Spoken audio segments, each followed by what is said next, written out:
Algo extraño está pasando con los océanos de nuestro planeta. Últimamente se multiplican las señales de que algo no va bien ahí abajo. Hoy os voy a llevar de viaje al mundo más salvaje y extraño de nuestro planeta, y nos ponemos en marcha ya mismo.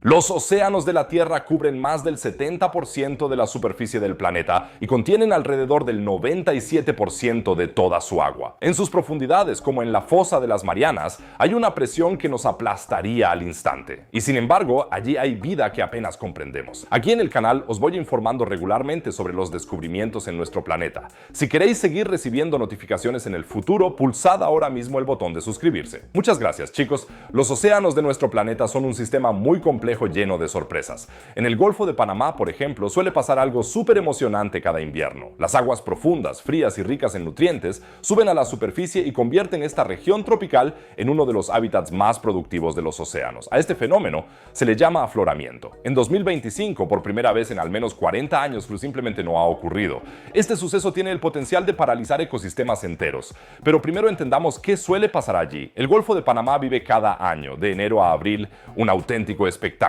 natural.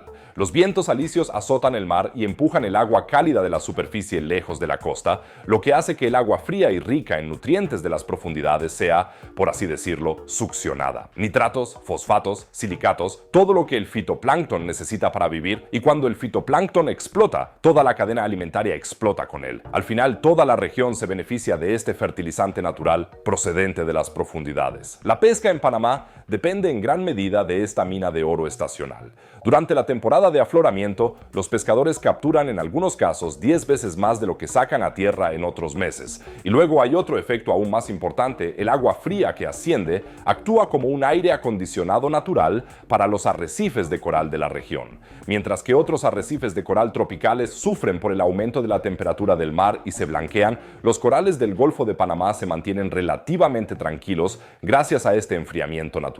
Un equipo internacional de investigadores liderado por Aaron Oddy, del Instituto Smithsonian de Investigaciones Tropicales, ha analizado los datos y ahora ha descubierto algo alarmante. Normalmente la corriente de afloramiento empieza a más tardar el 20 de enero y dura unos 66 días. Las temperaturas del agua bajan una media de 19 grados Celsius. En 2025 no se vio nada de eso. Las temperaturas no bajaron hasta el 4 de marzo, ni siquiera 10 grados, y solo durante 2 semanas. Detrás de esto se esconde una catástrofe ecológica. Los científicos han evaluado 40 años de datos satelitales, 30 años de datos de boyas de medición e innumerables muestras de agua, y nunca había pasado algo así. ¿Pero qué ha pasado? La respuesta es un poco frustrante. Nadie lo sabe con certeza. Los investigadores tienen una sospecha. El culpable parece ser el viento, o mejor dicho, la falta de viento. La corriente de ascensión solo funciona cuando fuertes vientos del norte empujan el agua superficial.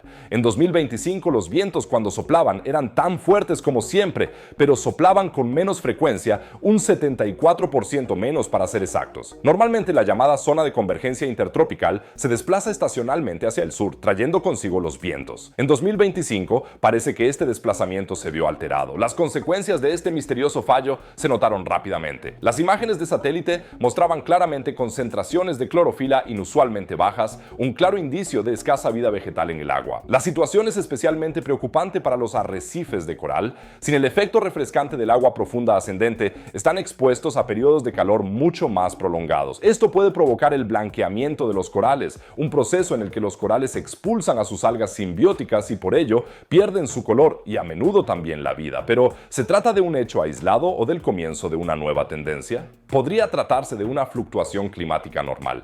Al fin y al cabo, el mar es un sistema complejo con variaciones naturales. Solo futuras investigaciones podrán determinar si el episodio de 2025 marca el inicio de futuras interrupciones de esta corriente ascendente. Lo más problemático es que estos sistemas de afloramiento tropicales son relativamente difíciles de monitorizar. Mientras que ya sabemos mucho sobre las grandes corrientes oceánicas, como la corriente del Golfo, estos sistemas regionales están relativamente poco estudiados. Los investigadores piden ahora una mayor vigilancia, mejores modelos y una investigación específica sobre las interacciones entre la oceanografía, la ecología y el uso humano. Así que será muy interesante ver qué pasa en 2026. Pero no solo en la superficie de los océanos ocurren cosas extrañas. Nuestro mundo está formado por los elementos más diversos. Solo tu cuerpo está compuesto por numerosos elementos, como oxígeno, hidrógeno, nitrógeno, cloro, flúor, carbono, calcio, fósforo, azufre, potasio, sodio, magnesio y hierro. Y casi todos estos elementos no se formaron en la Tierra, sino que tienen su origen en las profundidades del espacio.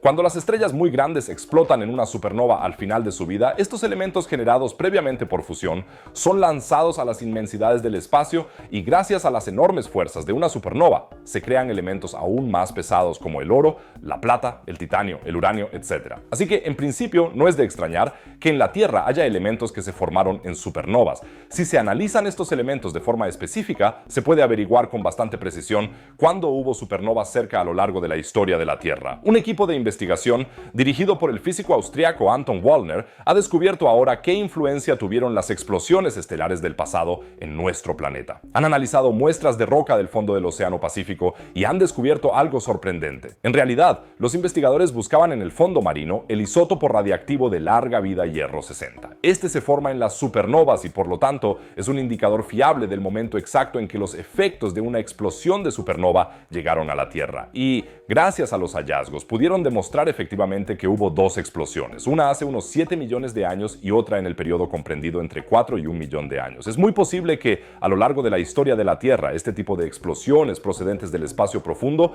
hayan influido repetidamente en la evolución y el desarrollo de la vida en la Tierra. Pero los investigadores también encontraron unos pocos átomos del isótopo plutonio 244 y no están del todo seguros de cómo llegó hasta allí, porque en realidad hasta ahora se suponía que el plutonio 244 no se forma en supernovas normales, sino por ejemplo en la fusión de dos estrellas de neutrones. Así pues, los resultados de los análisis de la roca de la corteza sugieren que quizá haya tenido lugar en algún momento, en las proximidades cósmicas de la Tierra, un evento de estrella de neutrones de una intensidad inimaginable. Pero habría otras dos explicaciones. O bien las explosiones de supernova pueden ser tan intensas que, contrariamente a lo que sabíamos hasta ahora, sí que se genere plutonio 244 en ellas. O bien el plutonio 244 se encontraba en el llamado medio interestelar y fue expulsado hacia el sistema solar por las supernovas. Una explosión de supernova podría haber provocado entonces que los elementos radiactivos del medio interestelar fueran expulsados hacia la llamada heliopausa, nuestra capa protectora frente al medio interestelar, y así llegaran a la Tierra.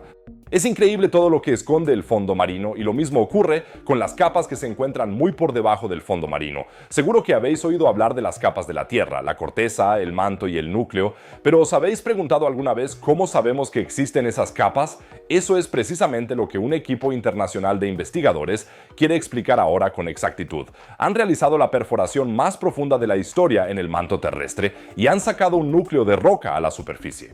Para que te hagas una idea, la corteza terrestre tiene apenas 76 kilómetros de grosor. El manto se extiende hasta una profundidad de unos 2.900 kilómetros y, en su interior, yace el núcleo terrestre. Es la central energética de nuestro planeta. El problema es que normalmente esta zona está a mucha más profundidad de lo que permite un estudio directo, e incluso perforar por completo la delgada corteza es prácticamente imposible. Sin embargo, los científicos han elegido un lugar muy especial para su perforación, el macizo del Atlántico, en el Atlántico Norte central. ¿Qué hace que este lugar sea tan especial? El macizo del Atlántico se encuentra en una ventana tectónica. Es como un ascensor natural que acerca la roca del manto a la superficie. Normalmente el manto está oculto bajo varios kilómetros de roca, pero aquí la expansión ultralenta del fondo marino en la dorsal mesoatlántica ha hecho que la roca del manto se haya acercado mucho más a la superficie. El buque de investigación con el sonoro nombre de Joyce Resolution zarpó en 2023 para perforar en este lugar. En un principio, el equipo había planeado perforar a unos 200 metros de profundidad.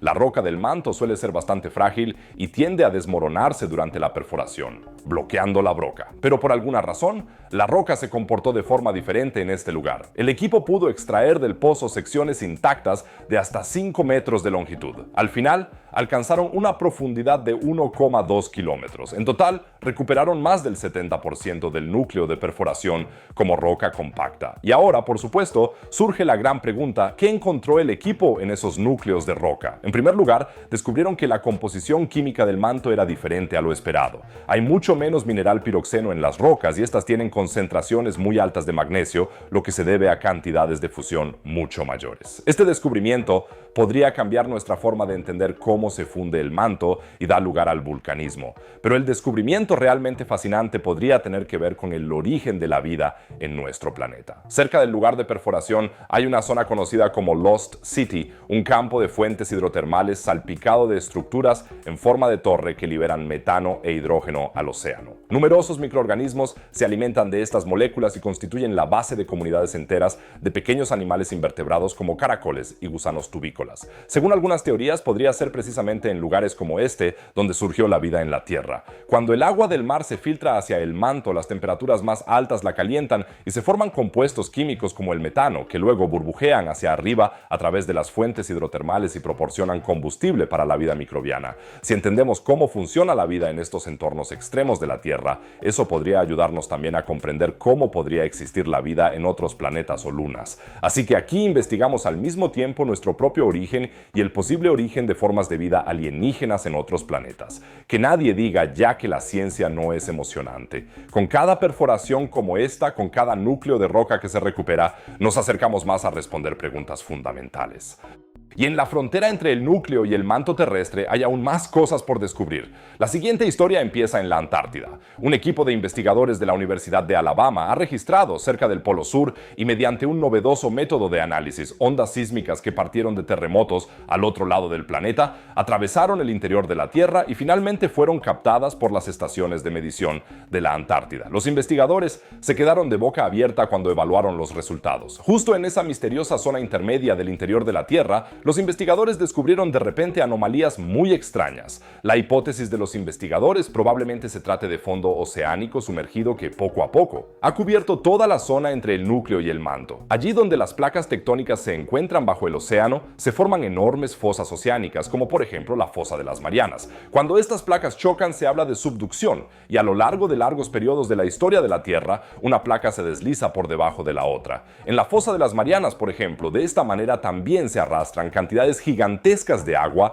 hacia el interior de la Tierra que luego pasan por un ciclo subterráneo aún relativamente desconocido y vuelven a salir por volcanes submarinos en otro punto del océano. Todo este proceso podría haber desempeñado también un papel esencial en el origen de la vida, ya que se sospecha que los primeros organismos surgieron precisamente en ese tipo de volcanes submarinos. Pero a los científicos siempre les hace falta un nombre muy pomposo y complicado para las cosas. Por eso llaman a esta anomalía ULVZ. Son las siglas de Ultra Low Velocity Zone, es decir, zonas del límite entre el núcleo y el manto en las que las ondas sísmicas de repente solo avanzan a una velocidad extremadamente lenta. Los nuevos resultados de la investigación indican que todo el límite entre el núcleo y el manto está cubierto por una zona de velocidad ultra baja debido al hundimiento del fondo marino. Su grosor varía entre 1 y 10 kilómetros. Así que estas anomalías se asientan sobre el núcleo terrestre como si fueran cadenas montañosas. Estos nuevos hallazgos ayudan a comprender el sistema geofísico global de nuestro planeta. Esta capa intermedia en el interior de la Tierra podría desempeñar un papel importante en cómo se escapa el calor del núcleo. Y al fin y al cabo, esa es la parte del planeta que impulsa el campo magnético, el cual, a su vez, nos protege de la radiación de partículas del Sol. Por supuesto, surge la pregunta de cómo podríamos averiguar aún más al respecto. Los datos sísmicos son, evidentemente, solo observaciones indirectas y excavar allí mismo resultaría muy difícil. Pero, ¿y si simplemente nos colocamos junto a un volcán y esperamos a que escupa material de las zonas de velocidad ultra baja? No es broma. El material de los antiguos fondos oceánicos puede ser arrastrado hacia plumas del manto o puntos calientes, que luego vuelven a la superficie a través de erupciones volcánicas. A veces la ciencia es así de sencilla. Analizando el material de ciertas erupciones volcánicas, podríamos obtener información sobre ese mundo misterioso que se encuentra bajo nuestros pies. Y ahora hablemos de un descubrimiento que literalmente sacude los cimientos de nuestra comprensión de la vida. El oceanógrafo Andrew Sweetman de la Asociación Escocesa de Ciencias Marinas llevó a cabo junto con su equipo una serie de experimentos en el fondo del mar. En realidad, solo querían medir cuánto oxígeno consumen los organismos que viven allí abajo. Normalmente, esto se hace con cámaras especiales que se colocan en el fondo del mar y que miden el contenido de oxígeno durante varios días. En todas las mediciones de este tipo realizadas hasta ahora, el nivel de oxígeno siempre bajaba, lógico, ya que los seres vivos de las profundidades consumen oxígeno continuamente. Pero esta vez, todo fue diferente. En lugar de bajar, el nivel de oxígeno en las cámaras subió continuamente. Lo primero que pensaron fue, los sensores deben de estar estropeados. Los científicos repitieron los experimentos varias veces en diferentes zonas de la zona Clarion-Clipperton. Una y otra vez se repetía el mismo fenómeno. Ahí abajo, en las profundidades, se genera oxígeno en una región en la que en realidad debería ser imposible. Porque el oxígeno se genera mediante la fotosíntesis, es decir, a través de plantas, algas y cianobacterias que utilizan la luz solar para producir oxígeno a partir del CO2. Pero a 4.000 metros de profundidad no hay ni plantas ni luz solar.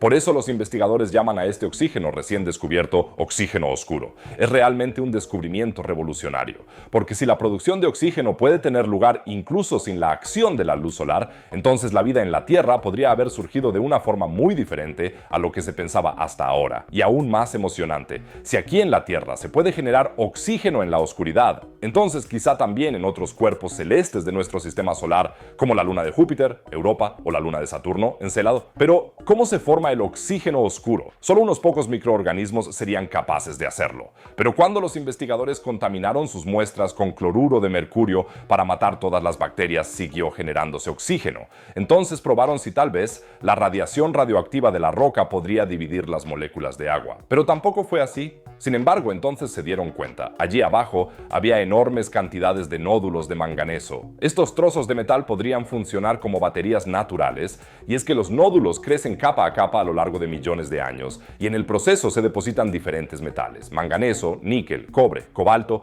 Estas diferentes capas metálicas tienen distintos potenciales eléctricos, y si mides la tensión entre dos puntos de uno de estos nódulos, llegas de hecho a hasta 0,95 voltios. En teoría se necesitan 1,23 voltios para separar el agua de mar en hidrógeno y oxígeno mediante electrólisis. Y con los catalizadores adecuados podría funcionar incluso con menos tensión. Así que los nódulos podrían funcionar realmente como millones de minúsculas celdas de electrólisis que producen constantemente pequeñas cantidades de oxígeno. Así que estamos hablando de una nueva función del ecosistema que debemos tener en cuenta.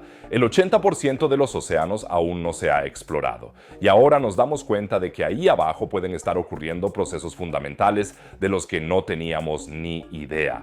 Por supuesto, también hay críticas al estudio. Algunos científicos, curiosamente de empresas mineras que tendrían otros intereses en los nódulos de manganeso, dudan de los resultados. Por eso Sweetman lanzó en 2026 otra expedición desde San Diego, esta vez con un equipo aún mejor, para buscar también hidrógeno, el otro producto de la electrólisis. Si encuentran tanto oxígeno como hidrógeno, eso sería probablemente la prueba definitiva de la teoría de la geobatería. Y en los océanos del mundo nos esperan aún muchos otros misterios. Si no te quieres perder nada en el futuro, no olvides suscribirte al canal, así recibirás siempre una notificación. Y con esto llegamos al siguiente tema apasionante. Bajo Europa está emergiendo un continente hundido. Greater Adria es el nombre de este fantasma geológico que desapareció en el interior de la Tierra hace millones de años y que ahora vuelve lentamente a la luz. La historia completa está arriba a la derecha, echadle un vistazo, es muy interesante. Abajo a la derecha encontraréis otro video sobre ciencia y el espacio. Por lo demás diría que nos vemos en el próximo video. Cuidaos, chicos.